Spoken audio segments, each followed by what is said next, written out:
Hey everybody, I'm John Swantek. Welcome to this week's edition of Match Play on PGA TOUR.com. Let's get to it and meet this week's contestants. A couple of California guys. Arron Oberholser, representing NoCal, former winner of Pebble Beach, doing a little work for the PGA Tour Network.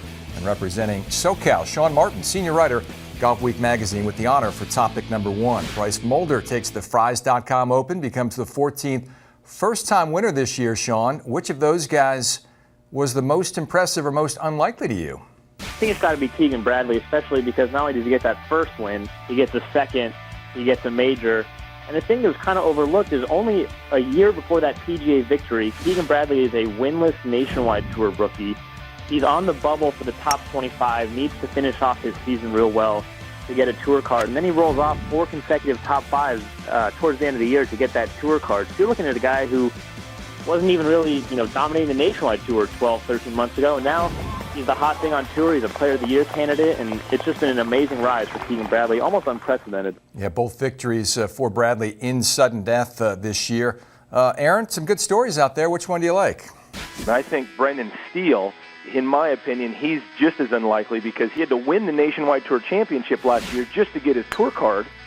He ends up winning that, and then 3 months or 4 months later goes on and wins the Valero Texas Open. So Brendan Steele is the most impressive and most unlikely.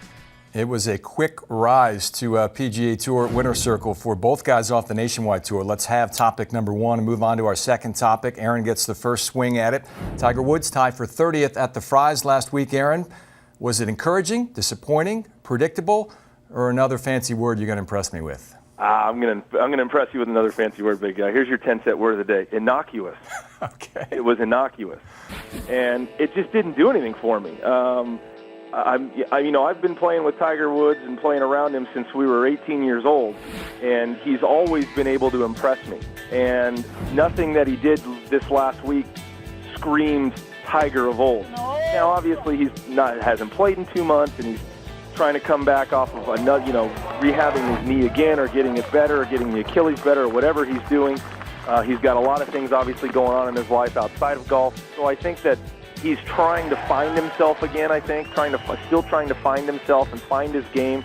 And that's why I said this week, I don't think it proves one thing or another. I don't think he's back, but I don't think he's tanked either.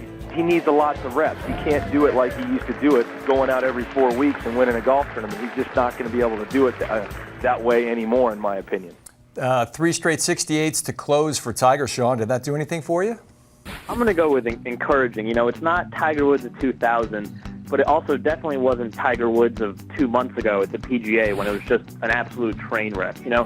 Yeah, he expected more. He was healthy. He's gotten a chance to work more with Sean Foley, and I think he really wanted to try to win or at least impress this week. But closing the 3 straight 68s was definitely a good sign. Definitely still some ugly, uncharacteristic shots are in there as he's fighting between the 2 swings. But there was also enough highlight reel stuff there, enough shots he hit close, enough solid play there that he can build off of. Encouraging, certainly a relative term, as Sean pointed out. Oberholser says innocuous. Both guys kind of lukewarm is the vibe I'm getting on Tiger's performance. So let's have topic number 2 as well. All square as we head to the third topic. It goes to Sean Martin. Strong field at this week's McGladrey Classic, Sean, including some big-name veterans who have yet to win this year. Which of them is going to finish the season on a high note? I'm going to go with Zach Johnson here. He really wanted to make this President's Cup team. He didn't. He's a Sea Island guy through and through. He's definitely part of the group that lives over there. And also the golf course is good for him. The Seaside course over there, barely over 7,000 yards. It's an old classic design. It's the kind of place where Zach Johnson can get it in play and then wedge it and putt it, which are the 2 things that he does best, kind of like a Colonial where he's won before. A solid season for him, 11 top 25s in 22 starts, so half the time he's up there. Not a lot of top 10s.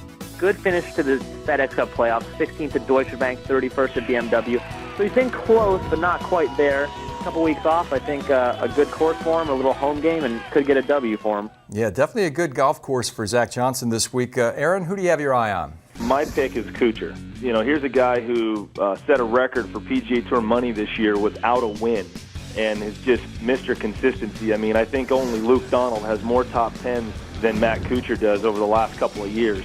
It's just a matter of time before the guy gets enough putts to drop to where he gets a W. Again, he's part of that Sea Island Mafia, quote unquote, as Gary Williams likes to call them. I like to call them the Pastel Mafia because they all wear pink. But I like Matt just because I think he's got a little bit more momentum going into this event with the President's Cup coming up for him and everything. I think he's got a little bit more momentum than Zach.